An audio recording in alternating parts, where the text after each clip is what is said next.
So next we are gonna sow eucalyptus. Now I've created all of these videos over a 12-month period. So we'll start by sowing the seeds and then I can show you jumps forward in time so you can see what to expect at the next stage. If you're looking for your eucalyptus seeds, they're in the fridge. So pop to the fridge and get them. If you bought them in the January seed shop, don't worry. We pre-chilled the seeds for you before we sent them. So you are good to go. You should have popped them in the fridge when they first arrived, so they're probably still there. But you don't have to wait for the allotted time because Neil and I did that for you. So here we have our eucalyptus seed. You can see it is seriously tiny. Now, you can sow as normal into cells, or it might be easier to sow them into a little quarter tray. This means that we can just sprinkle the seeds carefully over the soil surface. You can see that I watered this seed tray ahead of time, so we don't need to disturb the seeds by watering later. I'm giving them as much as I can their own room, and then that means once they're germinated we can leave them to grow on for quite a while before we need to prick them out, and that means we can wait until their little plants are a lot less fragile. This is going to fit much better on my kitchen windowsill. Don't forget your label. And then I'm going to add a clear propagator lid because that will keep the environment nice and humid. It can be quite drying indoors, so nice and humid for the seeds to germinate, especially as they are just on the soil surface. You need to keep the moisture around them. Now the lids are quite important, especially when you are germinating in the house, because the heating makes the environment quite dry. And if the surface of the compost dries out where the seed is, it won't germinate. It needs moisture, and you don't want to keep watering your trays. So this little propagator lid will keep everything humid. It will stop the water from evaporating and your seeds happy. You don't have one of these little half trays. You don't have to go shopping. You can fashion yourself a little mini propagator by using a small pot, and then this is a pasta sauce container and it fits the top like a propagator lid just perfectly. Look at that. It was meant to be. Eucalyptus can take ages to germinate, and germination can be erratic. So the best place to get them to start germinating is indoors. So take them in there, unless you've got a heat mat in your greenhouse. If not, just take them indoors. If some of them start to germinate before the others, you can just bring the tray down during the day so it can get some lovely light, and then just bring it back in the evening. That will encourage the rest of the seeds to carry on germinating and have enough light at the same time. Those little quarter trays are so handy because they're so small. You can just quickly fit them on your windowsill and you won't even notice that they're there. So fast forward 2.5 weeks. Let's just take the lid off and you can see, look, germination is occurring. It will be erratic and slow because they are a tree after all, but they are coming, look, they're all coming through. How exciting. So I'll leave them in the greenhouse today to bask in all this lovely light, and then tonight I'll pop the lid on and take them back to the windowsill in the kitchen where it's nice and toasty.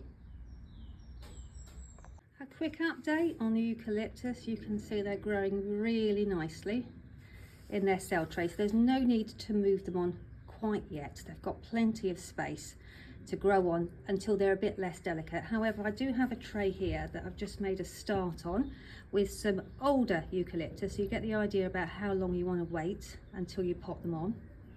This one here is enormous. Look at all that compost it's got around it. That's the thing, the seeds are so erratic with the germination. Some of them will be bigger than others, but come the end of the season you won't be able to tell which one germinated first. They'll all catch up with each other. So I'm just going to dip a nice big well in the compost for this guy, lower him in gently, and then hopefully he won't even notice that he's been moved.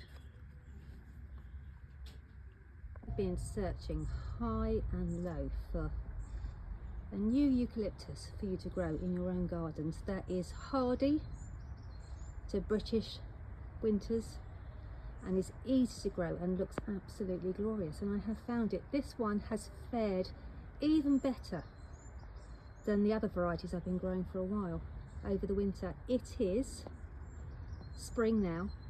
These were started last spring and they have survived, albeit in a greenhouse, in a cold greenhouse, -9 to -12 degrees, and there's not a blemish on the leaves.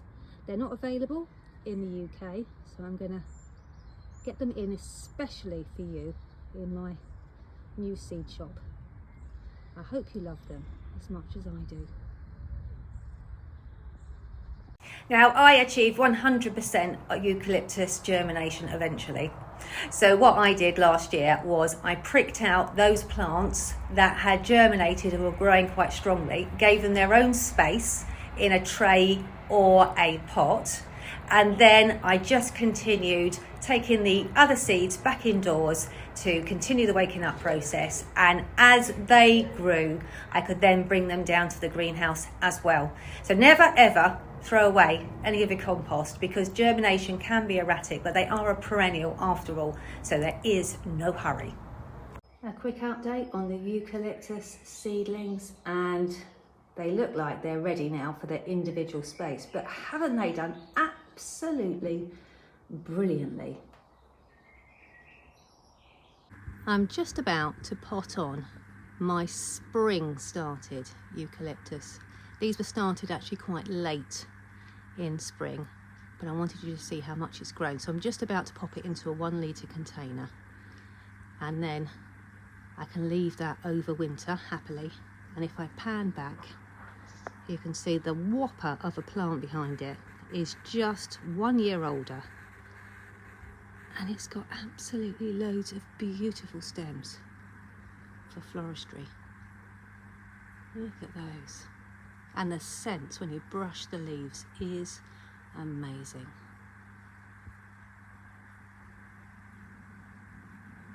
So these are my eucalyptus. They're just over a year old. I started them last spring and they've grown really beautifully. So I overwintered them in a 1 litre container.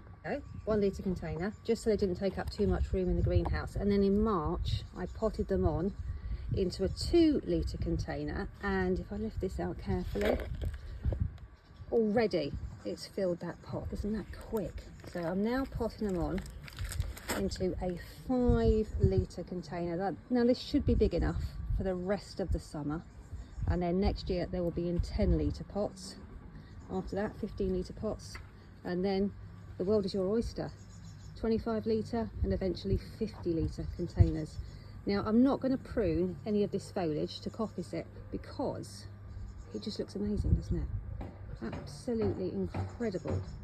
So I'm going to wait until I need it for some floristry. Never, ever, ever, ever hard prune a eucalyptus. They are not the hard pruning type of plant. And don't forget, you can find all the information also written down in your Grow-A-Long handbook.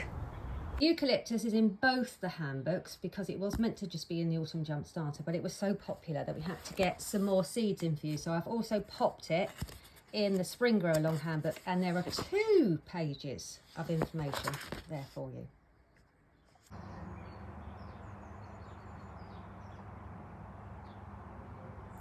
It's incredible to think that this plant is only just over a year old from seed. It is truly wondrous. Anyway, it's going to be much more fun growing it and using it for floristry once you have the seeds as well. We are going to have such a good time growing this.